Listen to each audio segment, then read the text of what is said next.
não comigo? Nós temos a mania de achar que as coisas não podem acontecer conosco.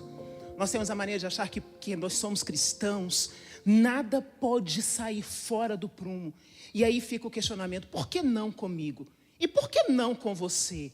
O fato de nós crermos em Deus e sabermos que Ele pode todas as coisas, não nos isenta das dores. E a palavra de Deus, no livro de Mateus, capítulo 28, versículo 20, vai dizer que Ele estará conosco até a consumação dos tempos. Mas isso é garantia de que Ele vai estar conosco na abundância e no perrengue. Ele vai estar conosco. Ele é a segurança máxima que nós temos na nossa vida. Ao longo dos anos, evangelizando na igreja, vendo tantas coisas, eu comecei a me questionar que, de uma certa forma, nós até torcemos para que aconteça com o outro e não com a gente. Por que não um câncer na minha casa? Mas tudo bem se o câncer é na casa do outro? Por que não comigo? Tudo bem se eu não casar? Qual que é o problema de não casar? E nós ficamos nessa ansiedade, mas todo mundo casou, mas nós não somos todo mundo. Deus é aquele que tem a potencialidade máxima, extravagante, para trazer a paz no nosso coração do jeito que nós desejamos. Nós precisamos deixar de ser egoístas e levarmos para um âmbito tão egoísta e tão... Eu não acho as palavras certas agora, porque eu queria falar um âmbito tão pequeno de colocar Deus numa esfera tão baixa, tão diminutiva. Ele é poderoso e Ele pode todas as coisas. Ele é o Senhor que tudo pode. Você vai passar dificuldade, você vai ter tristeza. Temos que parar de acreditar num evangelho onde todas as coisas acontecem conosco como num filme da Disney. Não, não é assim. Não existe cristianismo sem cruz. E a cruz é o que nos assegura a vitória. Nós precisamos da cruz para entender o valor do Cristo. Esses dias uma mãe falou para mim, muito triste, que o filho dela de 4 meses estava com um diagnóstico de câncer no cérebro. Mas o que me chamou a atenção não foi ela me falar sobre o diagnóstico do cérebro daquela criança. Foi ela trazer para mim uma fé tão expectante, dizendo: eu vou bendizer ao Senhor, mesmo em lágrimas, mesmo no choro, se eu perder o meu filho. E aí, quinta-feira passada, ela perdeu o filho dela. E a primeira pessoa para quem ela ligou foi para mim. E eu, engasgada, falei: como você está? Ela disse: confiando naquele que me deu. Se Ele me deu, Ele tira também. Por que não com você? A nossa fé não pode ser baseada apenas nos favores que Ele nos dá, mas na maturidade, na sabedoria, no encorajamento, na alegria que Ele traz para a nossa vida. Gente, eu já passei tanto perrengue na vida. Mesmo sendo pregadora, mesmo sendo embaixadora do reino, quantas dificuldades. Eu orei pedindo a Deus para curar um pulmão, quando Ele curava outras pessoas e Ele não me curou e eu não deixei de amá-lo. Pode parecer algo meio clichê, mas você é pregadora do evangelho, mas sou pessoa como você. Choro como você, me entristeço como você. Por que não comigo? Por que não com você? Por que não com os nossos vizinhos? Por que não com os nossos pais? Por que não com os nossos filhos? Por que não com os nossos amigos? Ele é poderoso para trazer para nós a sustentação perfeita, a força, a alegria, o encorajamento. Ele é desde sempre. Ele é desde sempre, aquele que pode todas as coisas. Nos reunimos um dia desse para orarmos pelas encalhadas. Afinal, estava todo mundo solteiro e estava todo mundo desesperado para conseguir um marido. E me chamaram para conduzir a oração. Enfim, fui para conduzir a oração entre amigas. Fizemos online porque é legal. Agora a gente não está tendo essa possibilidade de fazer presencial. E aí uma delas trouxe para nós que ela conheceu um cara muito legal e que ela vai casar com ele. E eu consegui perceber no olhar das outras pessoas que elas se entristeceram. Se entristeceram muito porque a amiga tão próxima conseguiu o que elas não conseguiram. Nós precisamos ter a certeza de que, independente do resultado do outro, Deus é aquele que está conosco. Não conseguiu o marido, não conseguiu engravidar, não conseguiu a faculdade que você queria, não conseguiu comprar a casa que você queria, não conseguiu o carro que você queria. Você não prega do jeito que você queria, mas Ele está com você. Ele é a força, Ele é a força. Ele é a coragem, Ele é a potencialidade. Você precisa começar a trazer para um âmbito muito mais intimista a palavra de Deus. Por que não com você? Por que não com você? Você solteiro, pode ser que você não case. Você casado, pode ser que você esteja divorciado e você nunca mais vai casar. Você que não tem filhos, pode ser que você não vai ter filhos nunca mais. Seu pai pode ter câncer, sua mãe pode ter um infarto, você pode morrer num acidente. O problema não é quando acontece com o outro, o problema é quando acontece com a gente. E a gente sabe consolar o outro também. Porque quando acontece com o outro, a gente está pronto para ir lá. Ah, eu estou aqui com você. Se você precisar, eu estou aqui. Ah, conta comigo. Mas quando é com a gente começa a colocar a Deus num nível muito pequeno. Por que não comigo? Um questionamento que eu tenho me feito já há um tempo. Por que não comigo? Por que não vai dar errado comigo? Ah, mas eu fiz planos. Eu sonhei, eu planejei. Planos se desfazem, mas a palavra de Deus é irrevogável. Eu quero ler um trecho de uma palavra que me assegura acerca de todas as coisas na minha vida. E ele me garante na palavra que ele pode tudo. Isaías 43, a partir do versículo 4. Pois és muito precioso para mim. E mesmo que seja alto o teu preço, é a ti que eu quero. Para te comprar, eu dou, seja quem for. Entrego nações para te conquistar. Não tenhas medo, estou contigo. No Oriente vou buscar tua semente, do Ocidente vou reunir tua gente. Quando eu leio essa palavra, eu tenho certeza, tenho segurança, tenho força. Tenho a alegria de saber que Ele está comigo e a maturidade espiritual que Deus trouxe para o meu coração e que trará para o seu também. Se dá a partir do momento em que você para de desejar coisas, mas passa a desejar a Deus e a buscá-lo. A buscá-lo independente do que Ele pode te dar. A buscar independente do que Ele pode fazer. Talvez se nós nos aprofundássemos mais nele, sem buscarmos os benefícios, nós entenderíamos que vai ter choro, vai ter traição, vai ter casamento ruim, muito ruim. Vão haver escolhas muito ruins que nós fazemos, colocamos na nossa vida, depois a gente quer colocar a culpa em Deus. Vai ter traição. Vão ter falsos amigos até dentro da igreja.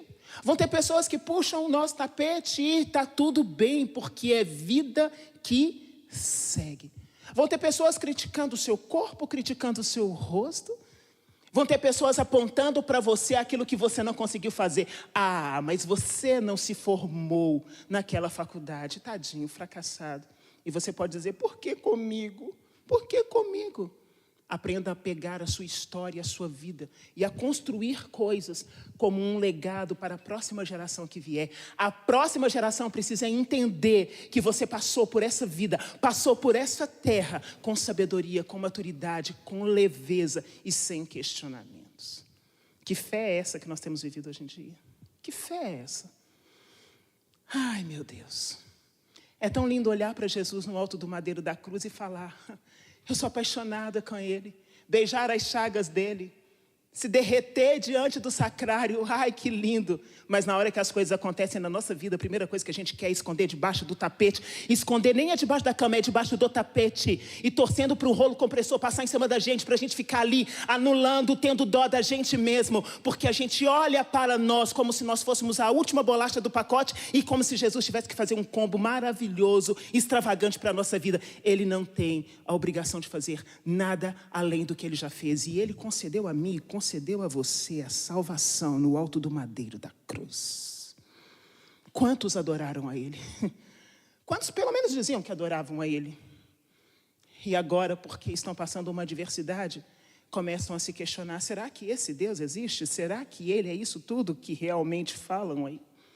Eu orei a Deus e Deus não curou minha mãe. Eu ouvi isso de uma pessoa famosa, conhecida. Minha mãe tinha um câncer, eu orei a Deus, Deus não curou. E aí eu comecei a desacreditar, hoje eu não acredito mais que Ele é Deus. Imagina se Deus fosse realizar todos os nossos prazeres, todas as nossas vontades, onde nós estaríamos nessa altura do campeonato? Nós já teríamos morrido. Nós já teríamos morrido, sucumbido. A cruz ensina para a gente a ser mais humano. A cruz ensina para a gente a ter docilidade, a olhar para as pessoas com generosidade. A cruz ensina a gente a se colocar no lugar do outro. E só quem passa pela cruz, só quem passa pela cruz, consegue estender as mãos e alavancar aquele que está caído. A geração que mais proclama o nome dele é a geração mais doente emocionalmente.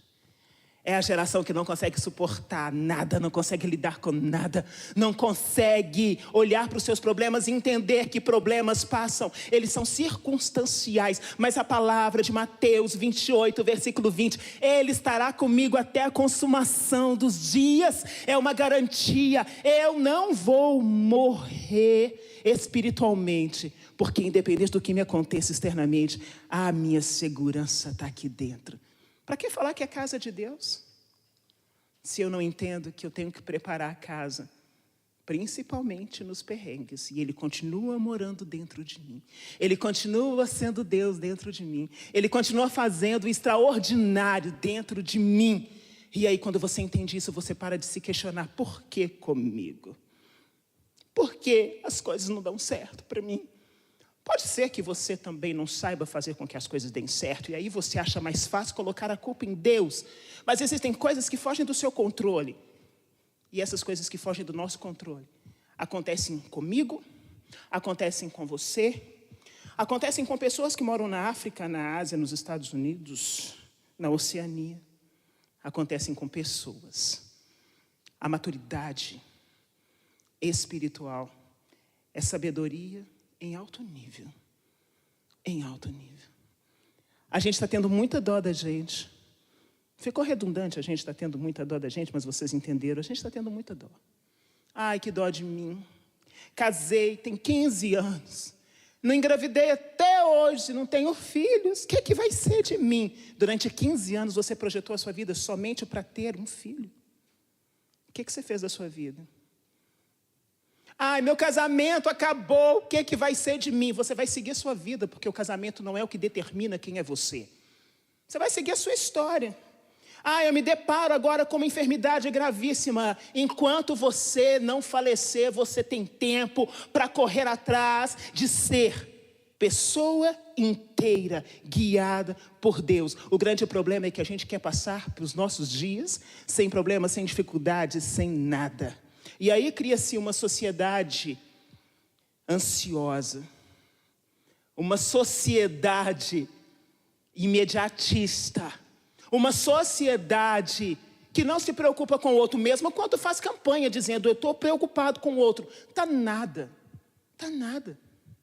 Só se preocupa com o outro quem cuida de si mesmo. Quem cuida bem de si. Se você não cuida de você, você não tem capacidade para cuidar do outro. E você só vai cuidar bem de você quando você entender essa dinâmica de Deus. Que loucura o evangelho, né? Para ganhar você tem que perder. E para ganhar no reino, a gente vai ter que perder muitas coisas. E a primeira coisa que a gente tem que perder é o nosso ego, de que tudo vai dar certo, de que as coisas são perfeitas. As coisas não são perfeitas, não são perfeitas. Nós nascemos idealizando coisas ou vivendo sonhos idealizados por outro. Todo mundo nasce, tem que estudar, faz uma faculdade, pelo menos a grande maioria. Aí tem que casar, tem que ter filhos, e aí você tem que educar os filhos, você tem que viajar para a Disney, para ser feliz e depois postar no Instagram que está tudo bem. E talvez isso não vai acontecer com você. Mas o fato de você conhecer a Ele, você não se importa mais com aquilo que determinaram que tinha que ser. Você sabe a vida que você está construindo. E é uma vida que vai deixar uma história que alavanca pessoas. Quem é você hoje contando a história que você tem? Você alavanca ou é só a superficialidade? Quando você fala para as pessoas quem você realmente testifica a vida vivida ou são só palavras para enfeitar um contexto, para ser mais um no meio de uma multidão? Por que não com você? Ai, Alessandra, então, se vier o sofrimento, eu tenho que pular e rir e dar saltos de alegria? Lógico que não, porque você não é insano. Ninguém sai por aí: oba, eu estou com câncer. Não existe isso. Mas existe a maturidade de você olhar para ele e falar: Senhor, eu não sei como vai ser da agora para frente, mas o Senhor pode me conduzir e pode me guiar. Eu confio em vós, porque eu sei que tu és o Deus que está acima de todas as coisas. Quantos exemplos, quantos atendimentos, quantas realidades vividas comigo e outras pessoas que me ensinaram de que Deus, Ele não tinha que fazer mais nada para mim, além de ter feito o que Ele fez, de ter dado seu Filho único no alto do madeiro da cruz. E por causa da imaturidade espiritual, e por causa do comodismo espiritual, a gente vai se afastando dele e não consegue mais conviver com as dificuldades que chegam até nós. A gente não consegue conviver com as dificuldades que chegam até nós. Por quê? Porque meu pai, ele era um homem tão bom. Por que meu filho morreu naquele acidente? Mas e se fosse o filho da sua vizinha? Você estaria lá dizendo: ai, vizinha, eu sinto muito, conte comigo para o que der e vier. Parece até uma torcida para que as coisas aconteçam sempre com o outro. Só vai saber o que é ser gente quem passar pelas adversidades na carne. Não tem como ser maduro espiritualmente sem passar pelas adversidades. Não tem como. Você entra nos hospitais e vê tantas realidades. Você ouve tantos testemunhos. Você entende que a dimensão é grande, que as pessoas estão sofrendo. É natural o sofrimento. É natural. Isso acontece. Um dia você está em cima, no outro dia você está embaixo. E eu me deparo com a história de uma mulher que foi impactante para o meu coração. Ai, Alessandra, 3 anos de namoro. 3 anos de namoro, eu amava aquele homem. Aquele homem era tudo o que eu queria. E ele era um gato que fazia a gente respirar fundo, pensando: não posso pecar, Jesus, porque ele pertence a ela. E aí eles promoveram uma festa fantástica, a festa grande, memorável, fevereiro de 2020. A festa que mexeu com a cidade de Belo Horizonte, porque veio gente de lá, de cá, gregos e troianos e os plebeus. Estava todo mundo na festa.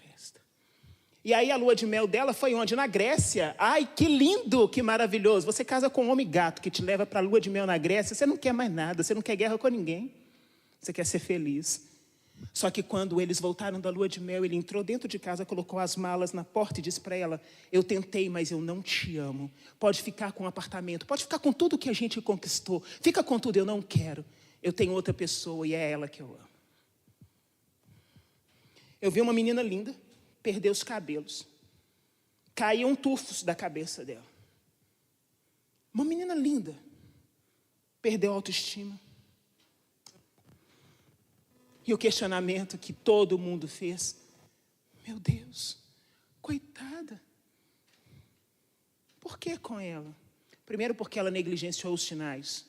Muitas vezes nós passamos por situações que nós negligenciamos os sinais, depois a gente quer colocar a culpa em Deus para Deus resolver. Não vai resolver. Então, quando a gente tem maturidade, quando a gente tem vida de oração, quando a gente percebe que Ele é Deus, algumas coisas em nós começam a ficar diferentes e a gente deixa de ser aqueles menininhos que nós éramos antes para nos tornarmos realmente guerreiros na presença dEle. Negligenciou. E aí ela estava se preparando para se matar. E eu pensei: uau, o que eu vou falar para essa mulher? O que eu vou falar para essa mulher que ainda mantém as fotos do bonitão na parede? E eu olhei para ela e falei: poderia ter sido com a sua prima.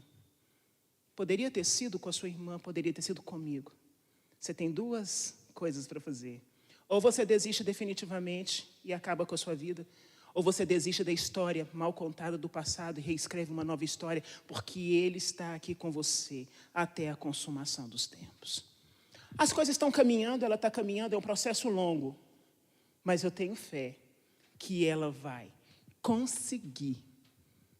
Eu tenho fé. Por que não com você? Por que não com você? Nós não vamos sucumbir. Você acha que qualquer coisa que acontece fora do eixo, você vai morrer. Eu não dou conta, meu Deus. Você dá conta. Porque a força que está em você não é sua, a força que está em você vem dele. E eu e você precisamos ter essa certeza. Uma força que vem do alto, uma força que nos anima, uma força que nos encoraja. Hoje eu queria olhar nos olhos de Jesus e dizer para Ele: bendito seja o teu nome por me permitir passar pela enfermidade. A enfermidade me ensinou a ser humilde. Como eu era arrogante, prepotente. Meu Deus. Como eu me sentia, eu me achava. Mas quando eu olho, com aquela hemorragia, sangue, meu pulmão estourou dentro de mim. Eu expeli pela boca um pedaço, uma parte do pulmão. Eu tinha que ter gente me limpando. Gente cuidando de mim. Nossa, a metidinha, arrogante, prepotente. Como o sofrimento me ensinou a olhar para a pequenez, para as mazelas alheias e não julgar.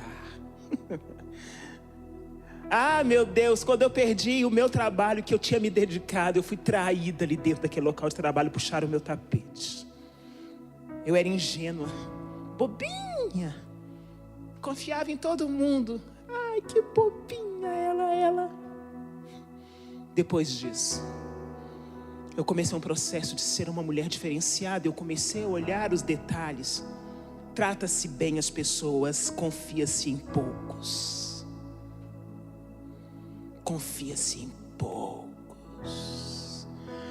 Eu vi daquele momento que eu perdi tudo.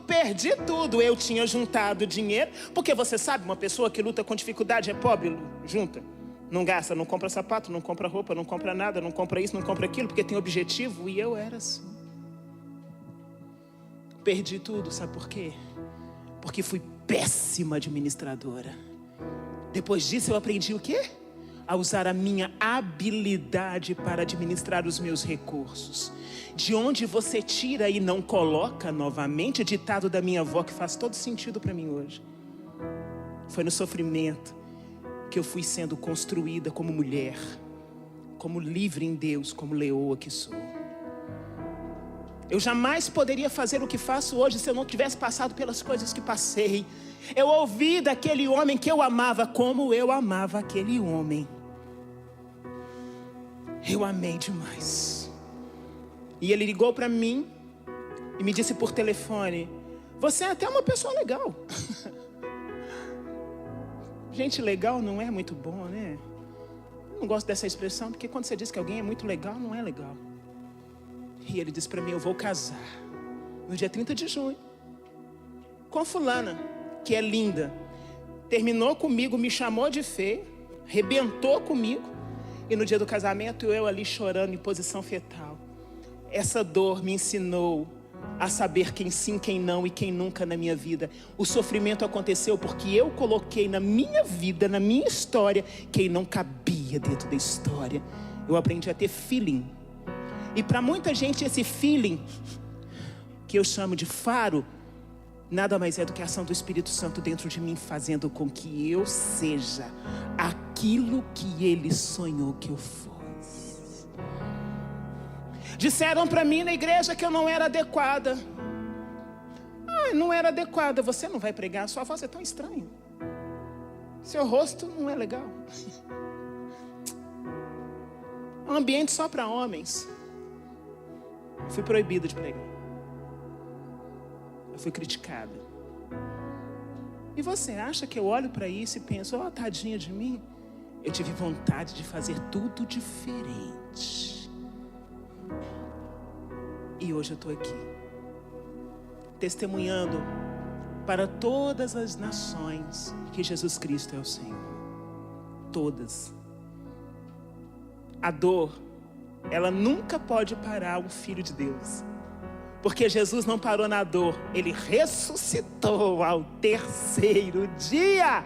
E Ele calou a boca do inferno. E quando eu me levanto, ai meu Deus, depois de tanto choro, o inferno enlouquece e pensa: ela está levantando, ela está acordando de novo. Mas não é na minha força, é na força daquele que me fez, daquele que me encoraja. E hoje eu quero encorajar você. Não fuja da sua dor. Aprenda com as lições que ela traz para você. A dor ensina. A dor corrige. A dor alavanca. A dor faz coisas com a gente que só a gente, Deus, sabe o processo. É tão lindo a gente olhar para alguém e pensar: poxa, como essa pessoa é madura emocionalmente.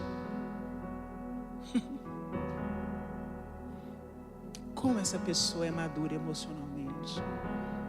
Mas para ter maturidade emocional e maturidade espiritual, você tem que ter aprendido a superar e a ressignificar aquilo que veio para te derrubar. E eu encerro deixando uma mensagem para você. Não foge. Em frente. De cabeça erguida. E sabendo que aquele que dá ordem no céu tem poder na terra e continua ainda hoje calando o inferno. Por que não com você? Muda a frase. Que bom que é comigo, porque eu saio mais forte, destemido, encorajado e com certeza com uma fé expectante naquele que é e não naquele que me dá. O grande eu sou continua sendo grande. Com Ele eu consigo suportar todas as adversidades. Com Ele eu consigo ser muito além de ter. Eu quero ser uma com Ele. Bendito seja o nome do Senhor.